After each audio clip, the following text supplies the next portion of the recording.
こんにちは、山田幸子です。私のチャンネルでは水彩画の描き方や画材レビュー、そして猫の絵のメイキングをアップしています。水彩技法について短くまとめる動画を撮っていまして、今回は第5回目スパッタリングを紹介します。一言で言ってしまうと、スパッタリングとは絵の具を飛び散らせる技法のことです。歯ブラシや金網を使ったスパッタリングを思い浮かべる方も多いと思いますが、筆を使った手軽なやり方もお見せします。絵の周りが汚れやすいので、もし気になる方は不要な紙やティッシュで周りを覆ってからお試しください。それでは行ってみましょう。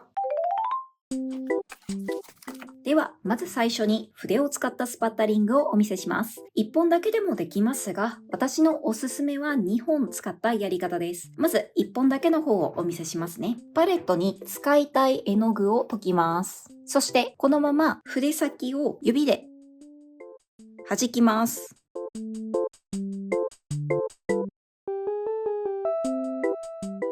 筆につけた絵の具の水分量が多いと大きな水滴が飛んで、そして少ないと小さな水滴がつきます。水分量が多いと指から絵の具が垂れてしまうことがあるので注意してください。そして2本の筆を使った方法いきます。一方の筆で絵の具を溶き、そしてもう一本には何もつけません。何もつけない筆を下側に持ってきて、絵の具を含ませた筆を上からコンコンと打ち合わせます。これで絵の具を飛ばすことができます。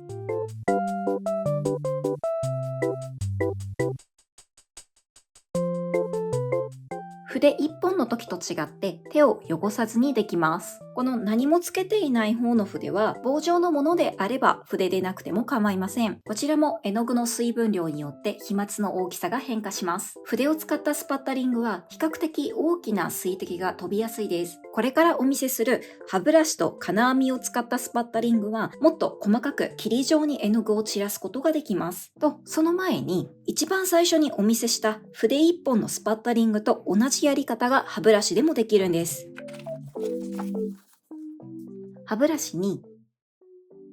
絵の具を含ませて指で弾きます。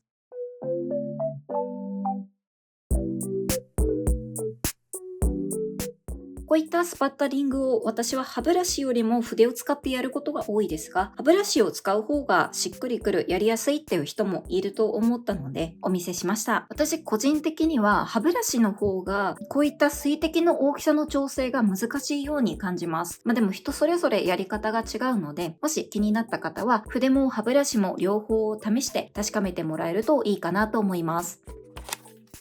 さて、いよいよ歯ブラシと金網を使った方法をお見せします。やり方はとっても簡単です。歯ブラシに絵の具を含ませて、金網に当ててこすります。こうすると霧状になってふんわりと色を広げることができます。この絵の具の粒子の細かさは金網の目が粗いか細かいかによって変わってきます。また絵の具を水たっぷりでつけすぎるとボタッと垂れてしまう可能性があるので、つける量はほどほどにしましょう。